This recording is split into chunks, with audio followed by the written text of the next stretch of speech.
That's a really important question, and I think there's a Chinese proverb that gives us the answer to that, is that a person is rich when they know they have enough. And what really is a sad tragedy that played out over the last year or so is that a lot of very wealthy people saw a lot of their wealth deteriorate or disappear because they didn't answer that question to themselves. And the best way I can illustrate that point is to relate a story of a trip I took to Minnesota in 2002. During that trip, I met with a 71-year-old couple who had, at the time, $3 million. So obviously, they were doing better than about 99.9% of the population. Unfortunately, 3 years earlier, they had $13 million.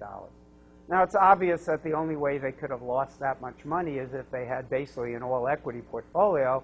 And not only that, but it was loaded up, concentrated in high-technology stocks. So I asked them the question that if that had been an alternative universe had shown up, to use a Star Trek term, and instead of watching their portfolio deteriorate from 13 to 3 million, they had actually doubled their money from 13 to 26. Would that have changed their life in any meaningful way? And the response I got was no. And then I asked them the question, well, since the value of the upside potential was worth very little to you, and obviously I can assume the pain of the last 3 years was literally unbearable as you watched that money deteriorate, you lost sleep, you now probably can no longer put your grandkids through a Harvard education, you can't leave a large donation to the church that this couple wanted to do, and they would obviously have to cut back on certain expenditures. So I asked them, why did they take the risk that they had to take with a 100% equity portfolio when the upside was worth so little and the downside was so painful? And the wife turned to her husband and then punched him hard in the arm and said, I told you so. Well, the point of that lesson is that once you have enough money, or my line is, once you've already won the game and you don't need to have any more money to enjoy the good things in life, then you should take the chips off the table.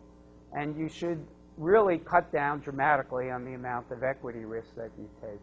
There's a great analogy that a friend of mine, Bill Bernstein, who's also a fellow author, uses.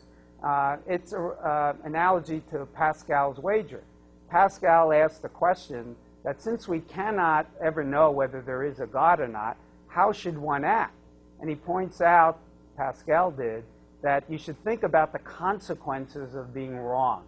And obviously, if you're right and there is a God and you act like there is one, well, at worst, you missed out on a few boring sermons at your church or synagogue.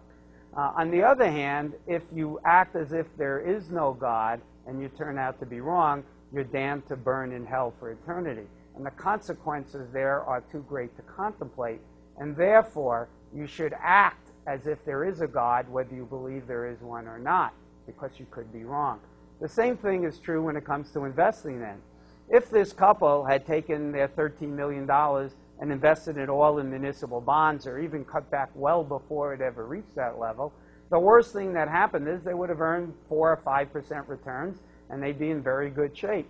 On the other hand, clearly the consequences of going from rich to losing 70% of the money were bad, but it could have even been worse. So the important thing to understand is this.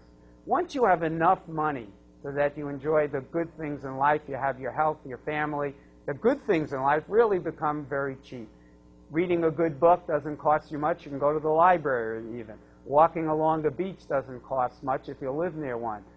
Playing around at a public golf course doesn't cost you much. And having a glass of wine with your spouse or friends costs very little if you buy the wine in the grocery store. So once you have enough, it's really important to cut back on your equity risk, probably having an equity allocation in an area of 30 to 40%, and then you cannot experience the kinds of devastating losses so many wealthy people have experienced.